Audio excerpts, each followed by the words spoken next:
मुझे नहीं लगता कि महिलाओं और लड़कियों को खुद को किसी भी चीज़ में सीमित करना चाहिए। मुझे लगता है कि उन्हें अपने सपनों का पीछा करने के लिए बहादुर होना चाहिए। गलतियाँ करना ठीक है, गिरना ठीक है। महत्वपूर्ण ये नहीं है कि आप कितनी ज़ोर से गिरते हैं, बल्कि ये है कि आप गिरने के बाद कैसे उठते हैं। नमस्ते, सुप्रभात सभी को। यहाँ होना बहुत अच्छा है। धन्यवाद जैकी। और क्या हम आगे बढ़ें? हाँ, हम बस उसके काम के बारे में और उसके प्रभाव के बारे में थोड़ी सी कैजुअल बातचीत करने वाले हैं। तो मैं अपने पहले सवाल पर जाता हूँ। आप एक प्रसिद्ध बॉलीवुड अभिनेत्री हैं और आप भी एक की मालिक हैं क्रिकेट टीम। मुझे बताएं कि अभिनेत्री से व्यवसायी महिला बनने का परिवर्तन कैसा रहा, क्योंकि ये दोनों बिल्कुल अलग अलग चीज़ें हैं। आपके लिए वह यात्रा कैसी रही, मुझे बताएं। खैर, ये सबसे आसान यात्रा नहीं थी। ईमानदारी से कहूँ तो आप देखिए, एक महिला के लिए क्रिकेट बहुत माचो खेल है। ये एक पुरुषों की दुनिया है। सिनेमा की दुनिया में फिट होना आसान था, की तुलना में फिट होना खेल। लेकिन मेरा मानना है कि मैं वापस जाना चाहूँगी जब मैं एक छोटी लड़की थी। मेरे पिता, उन्होंने हमेशा मुझे बताया कि जब भारतीय लड़कियां छोटी होती हैं तो वे अपने पिता पर निर्भर होती हैं। जब वे शादी के बाद वे अपने पतियों पर निर्भर होती हैं, और जब वे बड़ी होती हैं तो वे अपने बेटों पर निर्भर होती हैं। इसलिए मैं नहीं चाहता कि तुम ऐसी बनो। मैं चाहता हूँ कि तुम स्वतंत्र बनो। मैं चाहता हूँ कि तुम अपनी खुद की सोच रखो, और तुम ऐसा तभी कर सकती हो अगर आप वित्तीय रूप से स्वतंत्र हैं तो आप काम कर सकते हैं। इसलिए मेरे मन में हमेशा यही विचार था कि मैं काम करना चाहता था, और इससे कोई फ़र्क नहीं पड़ता था यदि जो भी आपका क्षेत्र हो। जैसे मैंने आपराधिक मनोविज्ञान का अध्ययन किया और मैं एक अभिनेता बन गया। तो जीवन बहुत स्वाभाविक है। ये ऐसा नहीं है कि आप योजना बनाते हैं और कहते हैं वो ठीक है, मैं ये करना चाहता हूँ, तो लेकिन आप कुछ और ही करते हैं। तो मैंने कभी नहीं सोचा था कि जब मैं अभिनय कर रहा था तब मैं कभी खेल की दुनिया में आऊँगा। लेकिन एक दिन मुझे एक अवसर मिला और मैंने तय किया कि मैं इसे करना चाहता हूँ। ये सबसे आसान नहीं था, लेकिन इसमें बहुत मज़ा आया। मैंने 18 घंटे काम किया, और अंत में जब आप देखेंगे, जब मैं पीछे मुड़कर देखता हूँ और मैं सोचता हूँ, अगर ये कठिन नहीं है, अगर जीवन में आपके लिए कोई चुनौती नहीं है, तो ये इतना रोमांचक नहीं है।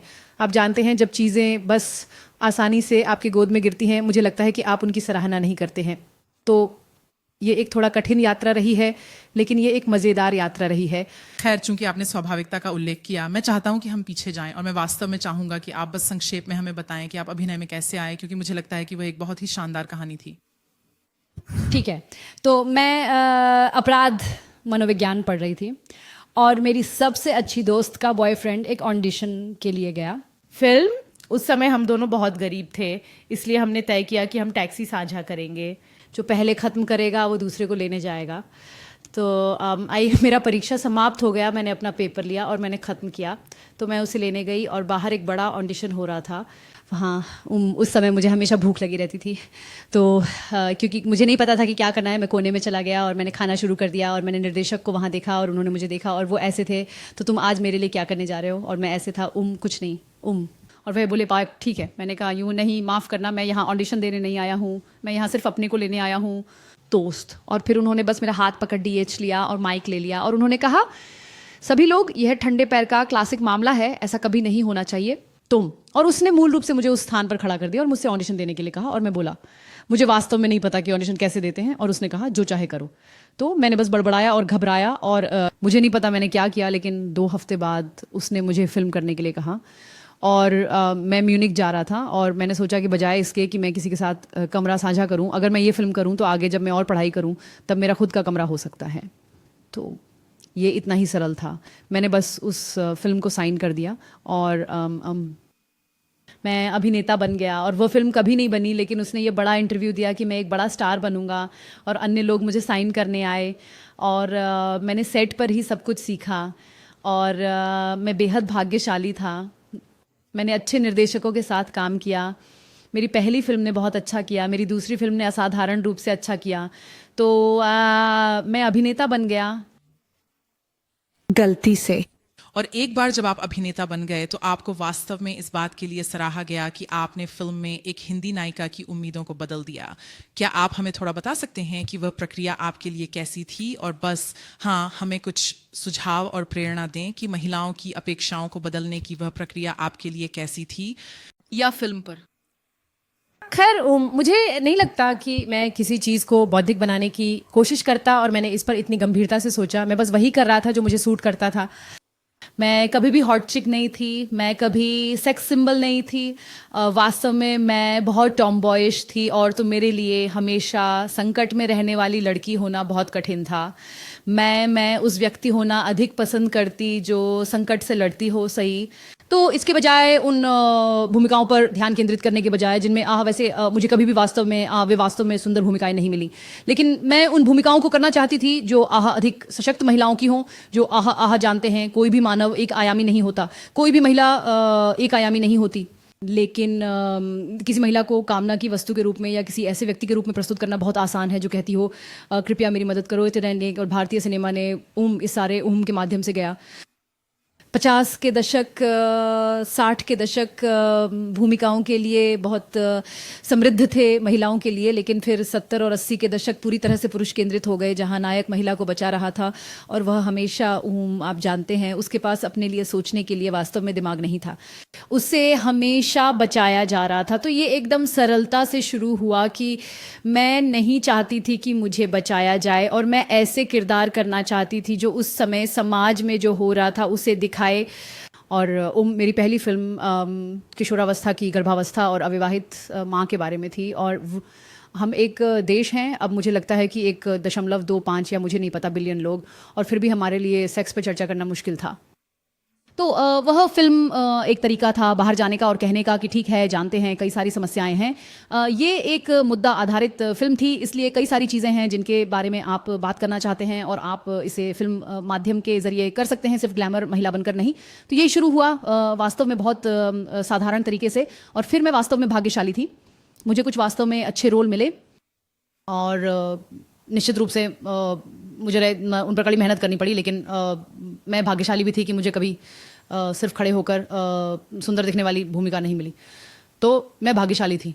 ये शानदार है। और क्या आपको ऐसा लगता है कि आपको वे भूमिकाएं मिलने के कारण और पिछले कुछ वर्षों से आप महिलाओं के खिलाफ हिंसा और लैंगिक पक्षपात के बारे में काफ़ी मुखर रहे हैं? क्या आप मुझे थोड़ा बता सकते हैं कि ऐसा क्या था जिसने आपको वह आवाज़ दी और आपको इस तरह के मुद्दों के बारे में मुखर होने की अनुमति दी जिनसे अक्सर लोग बचते हैं? खैर मुझे रेशो नहीं लगता कि यह विशेष रूप से मेरे लिए है, लेकिन मुझे लगता है कि सामान्य रूप से यदि आप जीवन में अपने लिए निर्धारित भूमिका से बाहर जाने की कोशिश करते हैं तो लोग आमतौर पर इससे प्रश्नवाचक बनाते हैं। निश्चित रूप से जो देश बहुत विकसित नहीं है वहाँ एक महिला को आमतौर पर गृहिणी के रूप में देखा जाता है। आप जानते हैं लोगों के लिए ये अलग होता है कि वे आपको देखें और कहें ठीक है आप भी नौकरी कर सकती हैं। मेरा मतलब है ये अमेरिका और अन्य विकसित देशों में अलग है, लेकिन ऐसे बहुत से अन्य देश हैं जो इतने विकसित नहीं हैं और उनके लिए ये आसान होता है कि देखें ओह एक महिला, ओह ओके ठीक है, अब जानते हैं वो घर में है, उसे शादीशुदा होना चाहिए, उसके बच्चे होने चाहिए और यही उसका जीवन में भूमिका है। इसके अलावा जब आप इससे बाहर कदम रखते हैं टू बी स्नोर देन, तो आपसे सवाल होते हैं। उदाहरण के लिए मैं क्रिकेट में हूँ, फ़र्क नहीं पड़ता अगर मैं 18 घंटे काम करती हूँ, फ़र्क नहीं पड़ता कि मैं इस व्यवसाय में जैसे 9 या 10 साल से हूँ। मैं जब भी बाहर जाती हूँ मुझे अभी भी बहुत से सवालों का सामना करना पड़ता है, जैसे अरे आज तुम्हारे बाल बहुत अच्छे लग रहे हैं, वह एक बहुत अच्छी ड्रेस है, तुम्हारा मेकअप कैसा है। तो कभी कभी ये थोड़ा थकाऊ होता है क्योंकि आप सोचते हैं इतने सालों बाद भी आप अभी भी मुझसे यही सवाल पूछना चाहते हैं, और ये खासकर मेरे लिए नहीं है, मुझे लगता है कि हर महिला इससे गुजरती है। लेकिन यह बदल रहा है और आप जानते हैं मैं भारत में क्रिकेट में पहली महिला थी और अब बहुत सी महिलाएं इसमें शामिल हो रही हैं और मुझे इसके बारे में बहुत अच्छा लगता है। मुझे ये भी लगता है कि आपको हमेशा वही करना चाहिए जो आप करना चाहते हैं। आपको खुद को सीमित नहीं करना चाहिए, आपको अपने चारों ओर सीमाएं नहीं खींचनी चाहिए और ये नहीं कहना चाहिए अरे ये वो भूमिका नहीं है जिसे मैं निभाना चाहता हूँ।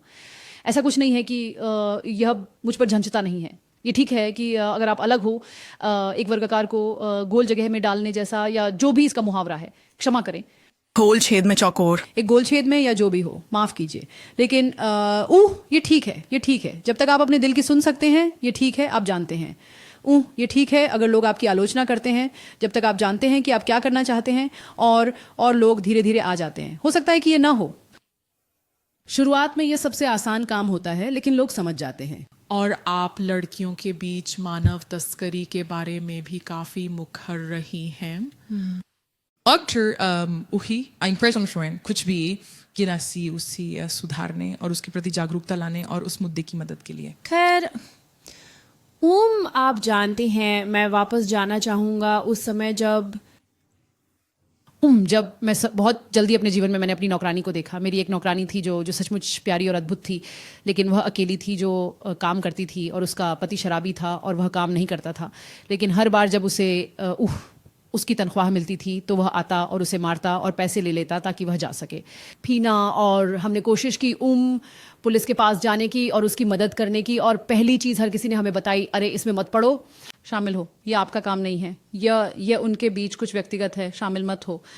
तो ये कुछ ऐसा था जिसने वास्तव में मुझे हिला कर रख दिया, जहाँ मुझे लगा हम में से कोई भी वास्तव में शामिल नहीं होना चाहता जब तक कि यह सीधे हमें शामिल करता है। पता है, जब तक कुछ हमारे साथ नहीं होता और फिर हमें वास्तव में शिकार महसूस होता है और हम महसूस करते हैं क्यों कोई और शामिल होने की कोशिश नहीं कर रहा है।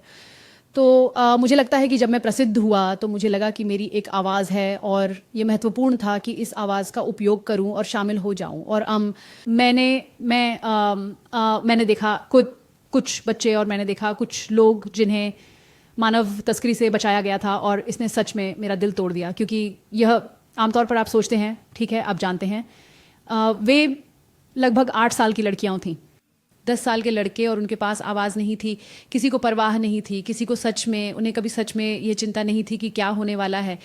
तो इससे शुरुआत हुई, और मुझे लगता है कि ये मायने नहीं रखता है कि क्या आप एक व्यक्ति के लिए अंतर ला सकते हैं। आपको पता है, जब तक आप किसी के लिए कुछ बदलाव ला सकते हैं। तो इससे शुरुआत हुई,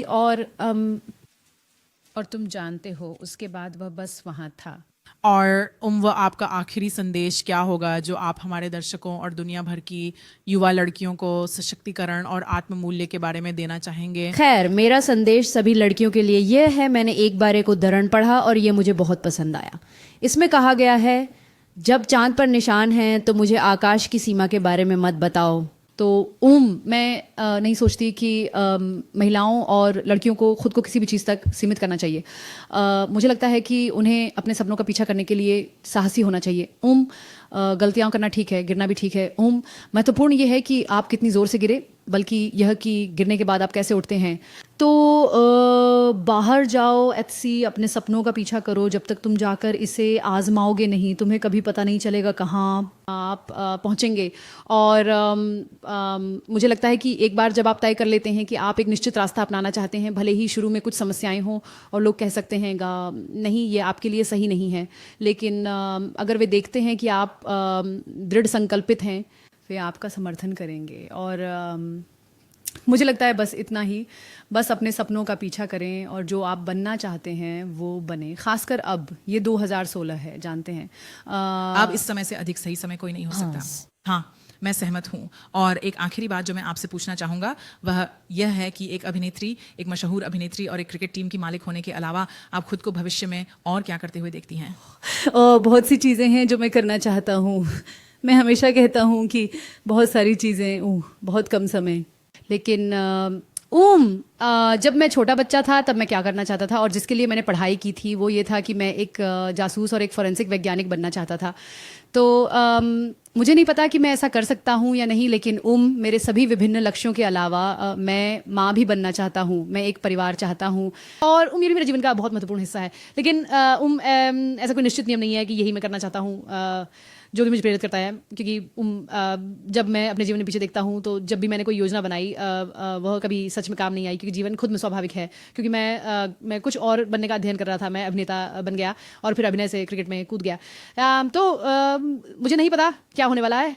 मेरा मतलब है, मुझे पता है कि मैं एक परिवार चाहता हूँ, लेकिन इसके अलावा मुझे नहीं पता कि मुझे क्या प्रेरित करेगा या क्या अचानक मुझ पर प्रभाव डालेगा और ये मुझे कहाँ ले जाएगा। जब तक मेरा मानना है, आप बस, जैसा कि मैंने कहा, अपने दिल की सुने। आप एक अच्छी जगह पर हैं।